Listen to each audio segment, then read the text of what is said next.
Hello everyone, welcome back to our YouTube channel A R study classes.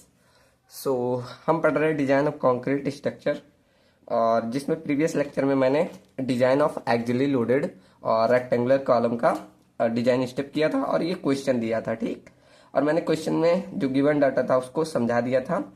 ठीक, और आज हम इसका सोल्यूशन करते हैं। चलो, तो जितने लोगों ने ट्राई किया होगा वो अच्छी बात है। चलो मिलाते जाइएगा अपना आंसर। ठीक, चलो तो स्टार्ट करते हैं प्रीवियस से। जैसे हमने वहां लिखा था सेम सब स्टेप फॉलो होगा। तो सबसे पहला स्टेप क्या था, कितने लोग को मालूम है? स्टेप नंबर फर्स्ट हमारा क्या था? स्टेप नंबर फर्स्ट था हमारा चेक करना कि आपका कॉलम कौन सा प्रकार मतलब शॉर्ट कॉलम है या नहीं। ठीक, तो यहाँ लिखेंगे चेक फॉर शॉर्ट कॉलम। ठीक, तो यहाँ पर आप पहला स्टेप हमारा होता है चेक करना कि ये शॉर्ट कॉलम है कि नहीं।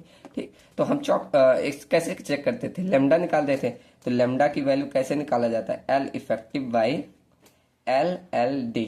ठीक, अब यहाँ कल मैंने बताया नहीं था। यहाँ देखो, जब इस तरह लेमडा के लिए चेक करते हैं तो LLD की वैल्यू जो होती है इन दोनों में से जो मिनिमम हो, मतलब यहाँ तो LLD दो आ रहा है, LLD एक्स डायरेक्शन में, LLD वाई डायरेक्शन में, दोनों में आ रहा है। तो यहाँ दोनों में आपको चेक करने की जरूरत नहीं है। आपको क्या करना है, इन दोनों में से जो सबसे वैल्यू मिनिमम है, जैसे ये वाली वैल्यू मिनिमम है, ठीक, यही आपको यहाँ रख देना। क्यों? क्योंकि आप मिनिमम रखेंगे तो सबसे मैक्सिमम वैल्यू मिल जाएगी ऑटोमेटिक, तो वहां कोई दिक्कत नहीं। ठीक, इसीलिए समझ में आया ना? तो चलो रख लो। अब यहाँ लेमडा इक्वल टू क्या था? L effective by LLD।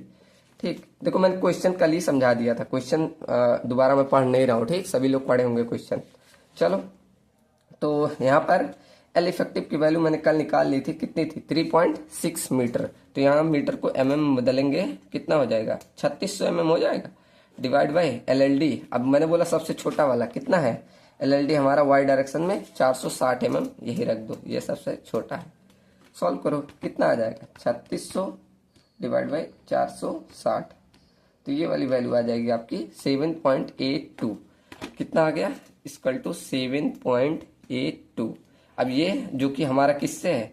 Less than 12 से छोटा है, तो इसलिए हम इसे कह सकते हैं ये हमारा एक शॉर्ट कॉलम है। Hence it is a short column. ठीक, और इस आधार पे हम कह सकते हैं ये जब हमारा शॉर्ट कॉलम हो गया, इसमें कोई बेंडिंग नहीं आएगी। यहां लिख देंगे there is no bending moment, there is no bending moment given problem. ठीक, इसमें जो हमने प्रॉब्लम ली इसमें कोई बेंडिंग मोमेंट नहीं आ रही। ठीक, so it is a axially loaded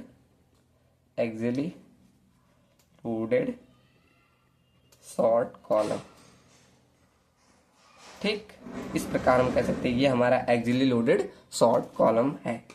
चलो, अब उसके बाद स्टेप नंबर हमारा सेकेंड आता है, स्टेप नंबर 2। अब स्टेप सेकेंड क्या होता है? हमें चेक करना, हमें चेक करते थे मिनिमम इसेंट्रिसिटी का। ठीक, तो मिनिमम इसेंट्रिसिटी। अब ये आपको एक्स और वाई डायरेक्शन इसमें दोनों में चेक करना पड़ता है। ठीक, तो यहाँ पर क्या फॉर्मूला होता है? L unsupported by 500, L unsupported by 500 plus में LLD बाई 30 और या तो 20 mm। इन दोनों में से जो वैल्यू हमारी क्या होती है? मैक्सिमम। ठीक, चलो रख दो। एल अनसपोर्टेड मतलब यही 20 वाली वैल्यू, ये वाली वैल्यू। ठीक, तो ये वाली वैल्यू हमारी कितनी वही थी ना, 3.6 मीटर, यही वाली एल इफेक्टिव वाली वैल्यू लेंगे। ठीक, तो ये वाली हो जाएगी, इसको mm में बदल लो, 3600 mm अपॉन 500 प्लस में। अब देखो यहाँ लिख लेंगे कि किस डायरेक्शन में हम चल रहे हैं। जैसे मिनिमम इसेंट्रिसिटी पहले किस डायरेक्शन में निकाल रहे हैं, यहाँ इसे कंडीशन लिख दो। फर्स्ट हम निकाल रहे हैं, चलो एक्स डायरेक्शन से स्टार्ट कर लो। पहला हम एक्स डायरेक्शन में निकालें, तो यहाँ LLD ऑफ एक्स वाला लिखना पड़ेगा। ठीक, जो आएगा, तो यहाँ LLD ऑफ एक्स का कितना है? 600 mm। तो यहाँ पर LLD ऑफ एक्स का 600 डिवाइड बाई 30। सॉल्व कर लो, कितना आएगा? तो 3600 divide by 500 plus 600 divide by 30। तो ये आ गया आपका कितना? 27.2। 27.2 और दूसरा हमारा था 20 mm, ये भी mm में ही है। तो इन दोनों में से मैक्सिमम वैल्यू कितनी है 27.2। ठीक, तो यहां से हम लिख सकते हैं 20। सो मिनिमम सॉरी ये से ई मिनिमम इक्वल टू कितना 27.2। ठीक, ये होना चाहिए। अब हम जानते हैं, यहाँ लिख दें we know that, we know, अब यही केस तो सेटिस्फाई कर लो। We know that E minimum की जो वैल्यू है वो लेस देन इक्वल टू होने चाहिए 0.005 टाइम्स ऑफ LLD के। ठीक, तो रख के देख लो, ई मिनिमम हमारा कितना है 27.2 आया है और ये 0.005। और यहाँ जिसका लिख रहे हो यहाँ एक्स डायरेक्शन का तो एक्स लिख दो, इंटू LLD ऑफ एक्स कितना हमारा 600, तो 600 से मल्टीप्लाई कर दो तो कितना आ गया 27.2 लेस देन, मल्टीप्लाई करो 0.05 इंटू 600। ठीक, तो 30, मतलब ये वाली value greater than equal to, मतलब ये छोटी है, तो इसलिए हम कह सकते हैं यहाँ हमारा करेक्ट है, hence it is correct, hence it is correct. ठीक, यहाँ हमारा ये करेक्ट है, मतलब ई मिनिमम की वैल्यू इससे छोटी होनी चाहिए।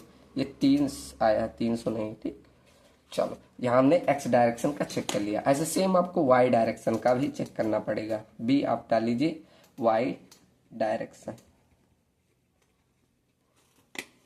अब वाई डायरेक्शन का सेम ऐसे फॉर्मूला रख लीजिए डायरेक्ट।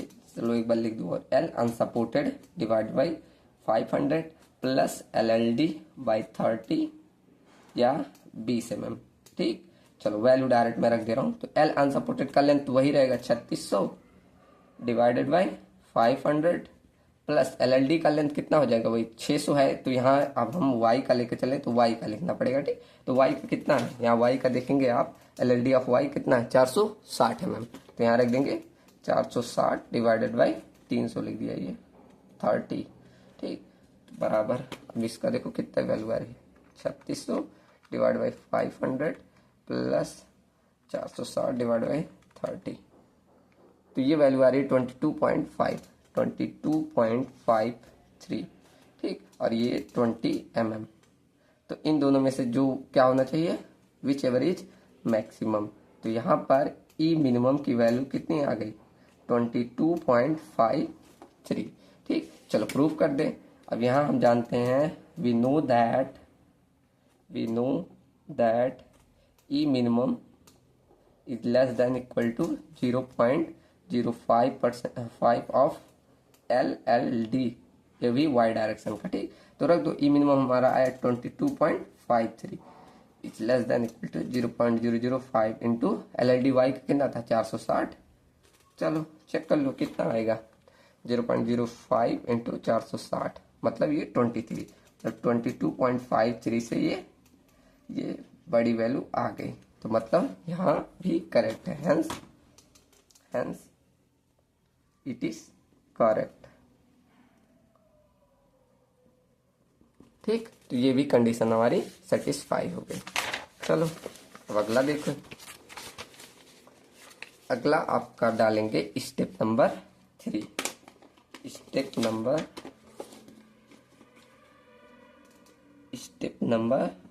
3। अब स्टेप नंबर 3 में हम क्या निकालते थे, लॉन्गिट्यूडनल रेनफोर्समेंट, लॉन्गिट्यूडनल रेनफोर्समेंट। ठीक, चलो निकाल लो लॉन्गिट्यूडनल रेनफोर्समेंट के लिए क्या, जब हमारे ये ऊपर वाला कंडीशन सब सेटिस्फाई हो जाता था तो हम क्या यूज करते थे, पूरा कंडीशन आप लिख लीजिएगा, उसके बाद डायरेक्ट हम इक्वेशन यूज करते थे। PU बराबर 0.4 FCK into ASC plus 0.67 FY into AS। अब AC को हम चेंज कर दिए थे, कैसे, इसको हम AG के स्थान पे, ऐसे हमारा पता था AG बराबर होता है AC प्लस AS, ऐसे होता था ना, तो AC के स्थान पे हम क्या लिख सकते थे, ऐसे AG माइनस AS बराबर AC लिख सकते हैं। तो यहाँ पुट कर दो, तो यहाँ से हम लिख सकते हैं PU बराबर क्या हो जाएगा 0.4 FCK इंटू में AG माइनस AS प्लस में 0.67 FCK, यहाँ पर FY है तो इंटू 415 है ना FY की वैल्यू, हाँ ठीक, इंटू AS। ठीक, अब मुझे क्या चाहिए, यही AS की वैल्यू चाहिए और बाकी सब वैल्यू मालूम है। देखो सब वैल्यू मालूम है। PU हमारा है 370 50 मतलब 3750 है। ठीक, इस किलो न्यूटन में है, MM बदल लो, मतलब न्यूटन में बदल लो। तो 3750 इंटू 10⁻³ इक्वल टू 0.4। FCK की वैल्यू 20 है, हाँ 20 इंटू में AG। अब देखो ग्रॉस एरिया हम निकाल सकते हैं। AG बराबर यहाँ क्या हो जाएगा, AG बराबर हो जाए B इंटू डी। तो B इंटू डी करेंगे कितना आ जाएगा, यहाँ लिख लो। AG बराबर आ जाएगा कितना, 460 इंटू 600। तो ये वाला वैल्यू आ गई 276000। तो यहाँ डायरेक्ट वैल्यू रख दो, कितना आ गया 276000 माइनस का AS प्लस का 0.67 इंटू 415 इंटू AS। ठीक, अब सिंपल इक्वेशन है, सॉल्व कर लीजिए। ठीक, चलो तो AS बराबर मैं सॉल्व कर लूं। चलो इसकी वैल्यू आई आपकी 5710 mm²। ठीक, आप लोग भी एक बार मिला लीजिएगा, इतनी वैल्यू आई। इक्वेशन को थोड़ा सॉल्व करेंगे, यही वैल्यू आ जाएगी। ठीक, थोड़ा अगर गलत आएगा तो आप लोग मैच करा लीजिएगा। यहाँ AS बराबर कितना आ गया 5710 mm²। ठीक, यहाँ से हमारा एरिया ऑफ स्टील मिल गया। अब आपको क्या करना पड़ता है, एज्यूम करना पड़ता है dia. Assume dia of longitudinal reinforcement, longitudinal reinforcement. ठीक, आपको एज्यूम करना है। अब आप अपने मन से कुछ भी एज्यूम कर सकते हैं, लेकिन 12 mm से ज्यादा है। ठीक, तो यहाँ 5 बराबर, अब इतना एरिया है तो आप एज्यूम कर लीजिए कम से कम 25 mm तो एज्यूम कर लीजिए। ठीक, काफी एरिया ऑफ स्टील है।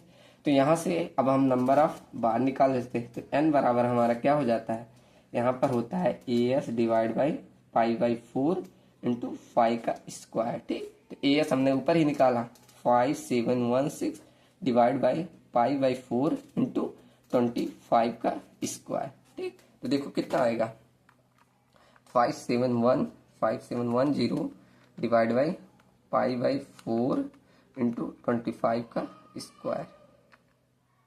तो ये वैल्यू आ रही 11.63, 11.63। तो इसे अप्रोक्सीमेट 20 बार लिख लेंगे। ठीक, कितना आ गया total number of bar, 12 bars आ गए। ठीक, चलो बढ़िया, कितना इजी है, किसी को कठिन लगा? ये कॉलम डिजाइनिंग तो सबसे इजी लग रहा है। चलो अब पढ़ेंगे स्टेप नंबर 4 पे। अब स्टेप नंबर 4 हमारा होता था चेक करना, check for longitudinal reinforcement, longitudinal reinforcement. ठीक, ये AS हमारा प्रोवाइडेड है। ठीक, जानिएगा यहाँ पर क्या कंडीशन बनता था कि AS आपकी मिनिमम की वैल्यू से ज्यादा या बराबर होना चाहिए AS प्रोवाइडेड वैल्यू, और किससे कम होना चाहिए AS मैक्सिमम से। तो सब चीज निकाल ले, देखिए सही आ रहा है ना। तो मिनिमम पहले निकाल ले, तो AS मिनिमम ये कितना होता है, ये हमारा होता था 0.8% of cross section area. 0.8%, percent 100 लगा दो, इंटू क्रॉस सेक्शन एरिया मतलब B इंटू डी, और B हमारा कितना है 460 इंटू 600। ठीक, तो इससे 2 0 2 0 काट दो, कितना आएगा 460 इंटू 0.8 इंटू 6। तो ये आ गया आपका कितना 2208 mm²। ये तो मिनिमम आ गया, और AS प्रोवाइडेड का हमने ऊपर निकाल लिया। अब निकाल लेते हैं AS मैक्सिमम। ठीक, तो यहाँ पर देखो ना कोई कंडीशन दिया है कि लैपिंग है या नहीं है। तो इसके लिए आपको क्या करना है, वही मतलब 6% वाला लेके चलना है, जो कि आपकी कंडीशन होती थी विद लैपिंग, मतलब लैपिंग प्रोवाइड करने वाला। ठीक, तो यहाँ पर सॉरी मतलब विदाउट लैपिंग वाला। तो यहाँ पर क्या लेके चलेंगे 6% of cross section area maximum के लिए। इसका कैसे निकल जाएगा 6/100 इंटू 460 इंटू 600 mm। चलो 2 0 2 0 काट दो, ये आपका आ जाएगा 460 इंटू 6 इंटू 6, कितना आ गया 16,000। ये आ गया 16,560 mm²। तो यहाँ पर देखेंगे आपका AS मिनिमम की वैल्यू से, ये तो AS प्रोवाइडेड एकदम बीच में 5,710 है, और AS मिनिमम इतना है और ये इतना है। ठीक, तो मतलब आपका डिजाइनिंग यहाँ ओके है। ठीक, सब चीजें ओके है ना। चलो बढ़िया, अब आपका आ जाता है स्टेप नंबर 5। स्टेप नंबर 5 हम बढ़ते थे किसमें, ट्रांसवर्स रेनफोर्समेंट पे, ट्रांसवर्स ट्रांसवर्स रेनफोर्समेंट पे। अब इसमें दो चीजें देखी जाती है, एक तो लेटरल टाई का आपको डाया और दूसरा उसमें स्पेसिंग। ठीक, तो यहाँ केसेस लिख लेंगे। फर्स्ट ये लिख लेंगे डाया ऑफ लेटरल टाई, ये कितना आएगा, इसके लिए क्या बताया था, 5 मेन बाई 4, 5 मेन बाई 4 या तो 6 mm। ठीक, इन दोनों में से जो वैल्यू आपकी मैक्सिमम आएगी वही आपको ले चलना है। ठीक, अब यहाँ देखो 5 मेन मतलब क्या, वो लॉन्गिट्यूडनल रेनफोर्समेंट का डाया ले चलना, वही तो आपका मेन रेनफोर्समेंट है। ठीक, तो कितना हमने माना था, यहाँ 25 mm माना था। ठीक, देखो ऊपर ही लिखा है, यहाँ पर कितना माना है, 25 mm, तो लिख दो 5 मेन मतलब 25/4 या तो 6 mm, तो कितना आ जाएगा 25 सॉरी डिवाइड बाई 4, तो ये वैल्यू आ गई 6.25 और ये 6। तो इनमें से दोनों में से जो मैक्सिमम रहता है वही हम डाया प्रोवाइड करते हैं। ठीक, तो यहाँ पर मैक्सिमम कौन सा आया, 6.25। ठीक, तो यहाँ पर डाया आपका आ गया 6.25, लेकिन ये कोई डाया इस तरह का होता नहीं न, तो साथ डायरेक्ट आप मान लेंगे अप्रोक्सीमेट 8 mm डाया का। ठीक, इतना आप मान के चलें, क्योंकि इतना डाया का बार नहीं बनता, आपको 8 mm का बनता है। ठीक, तो यहाँ उसके आसपास का प्रोवाइड कर लेंगे। ठीक, चलो, तो यहाँ से हमने dia of lateral tie provide कर दिया। अब आप अगला बढ़ेंगे स्टेप। अब स्टेप नंबर नेक्स्ट, सॉरी इससे बोल रहा हूँ, सेकेंड केस देखेंगे, बी स्पेसिंग। ठीक, वो भी मैक्सिमम कितनी प्रोवाइड करनी, मैक्सिमम स्पेसिंग। चलो, इसके लिए मैंने क्या बताया था, LLD लेना है आपको, 5 मेन लेना है, मतलब 16 टाइप 5 मेन, और आपको 300 mm। ठीक, तो क्या आपको देना है LLD और आपको 16 टाइम ऑफ 5 मेन, और थर्ड केस था 300। इन दोनों में से जो वैल्यू मिनिमम रहेगी वही आपको लेना है। ठीक, तो यहाँ पर देखो LLD आपको, देखो यहाँ हमने बोला था जो अब शॉर्ट कॉलम में जैसे सबसे छोटा, वही यहाँ पर सबसे छोटी वैल्यू कितना 460 mm लेके चलना है। ऐसे 5 मेन मतलब 16 इंटू 5 मेन क्या है 25 mm डाया का, वही 300, तो इसमें इसका मल्टीप्लाई कर लो 16 में 25 का, 16 इंटू 25, ये आपका आ गया 400 mm। तो इन तीनों में से जो वैल्यू आपकी सबसे मिनिमम रहती है वही हमारी स्पेसिंग होती है। ठीक, तो यहाँ पर स्पेसिंग के वैल्यू कितनी आएगी, सबसे मिनिमम कौन सा है 300 mm, 300 mm। ठीक, चलो, तो यहाँ से आपका आ गया स्पेसिंग की वैल्यू। अब यहाँ लिख देंगे आप, hence we will provided 8 mm dia at the rate 300 mm spacing पे। ठीक, चलो, उसके बाद अब हमारा लास्ट स्टेप रहता है स्टेप नंबर 6। ठीक, क्या, डिटेलिंग करना, सब चीजें निकाल ली, अब डिटेलिंग ऑफ रेनफोर्समेंट कर देंगे। ठीक, चलो, तो बनाइए, कॉलम बनाते हैं, एक कॉलम का टॉप भी बनाइए। ठीक,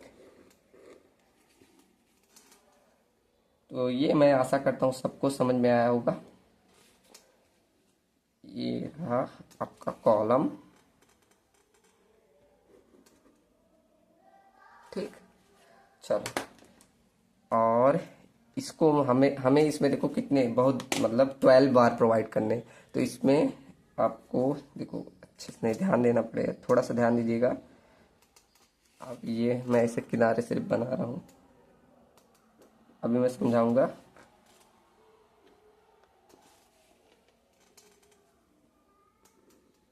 ठीक, अब आप क्या करिए, पूरा जितने बार थे, कितने 12 बार थे ना, सबको प्रोवाइड करिए। 1 2 3 4 5 6 7 8 9 10 11 12। ठीक, अब इन 12 बार्स को आपको बांधना पड़ेगा, अब इसको अच्छे से बांध देंगे। ठीक, अब ये कितने लेग्ड के बनते हैं, जैसे 2 लेग 4 लेग, ये भी सब लिखना पड़ेगा। ठीक, तो यहाँ पर ये इस तरह ऐसे हो जाएगा,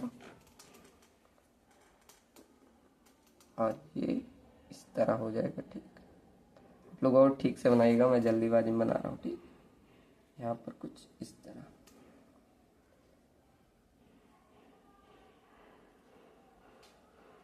ठीक, ऐसे बांध लेंगे इसको। अब यहाँ सब वैल्यू देखो, ये आपका कितना बार है लॉन्गिट्यूडनल का, ये 12 बार आया, वो भी 25 mm डाया का। ठीक, ये हमारा क्या है, लॉन्गिट्यूडनल लॉन्गिट्यूडनल ट्यूडनल रेनफोर्समेंट। ठीक, ये हमारा हो गया। और ये आपका जो टाइज प्रोवाइड किए ये कितने, ये 8 mm डाया का, और वो भी कितने स्पेसिंग पे, 300 at the rate centre to centre spacing पे। ठीक, क्या है हमारा लेटरल टाइज, लेटरल टाइज। ठीक, और यहाँ पर आपने देखो ये कवर जो प्रोवाइड किया ना, ये आपको एज्यूम करके ऐसे लिख दीजिएगा कवर, इसमें मेनली कवर का आपका वैल्यू 40 mm रख दीजिएगा। ठीक, आप और भी रख सकते हैं, और ठीक ये सब IS कोड में दिया गया। चलो, और ये आपको डेप्थ भी मालूम था और विड्थ भी मालूम था। डेप्थ आपको कितना 600 mm था, और विड्थ की वैल्यू आपको 460 mm थी। ठीक, चलो यहाँ से ये आपका क्वेश्चन कवर होता है। अब हम अगले लेक्चर में करेंगे, आज इतना ही रखते हैं। अगले लेक्चर में हम करेंगे डिजाइनिंग ऑफ एक्सियली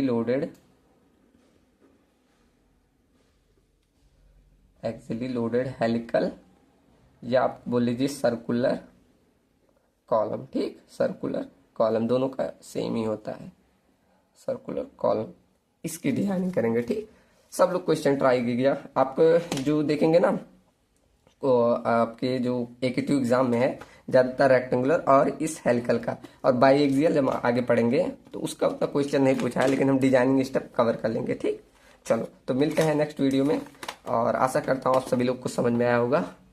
चलिए, थैंक यू सो मच।